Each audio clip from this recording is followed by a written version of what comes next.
Well, an drama tá sé bunaithe ar an scéal sa bhíbla daon tú.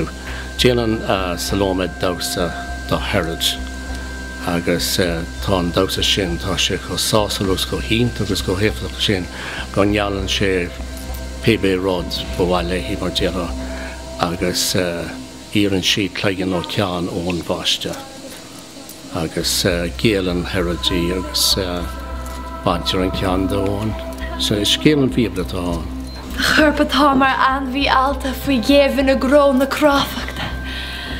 Ligdom tú a scuile as na sláire. Ten fi mé a bhealach as a bhuaralchuid.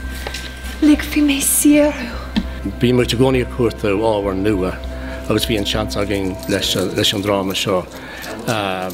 Is dráma de chuid Cathal Ó Searcaigh ach tá sé tógheas 3 inche.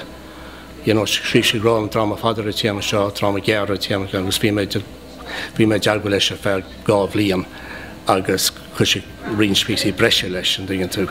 So is drama úrna bhé agus tá daoine gon túram go ráisteáin ar gráma wild as go wild an dingin tú. A ní eistáin é chorbe. Is drama asam na bhé ar fad.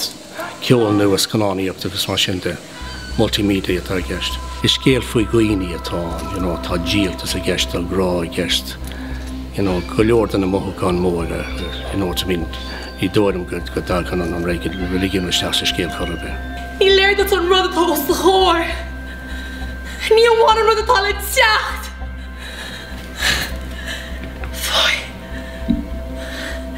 Níl an atá féalacháin.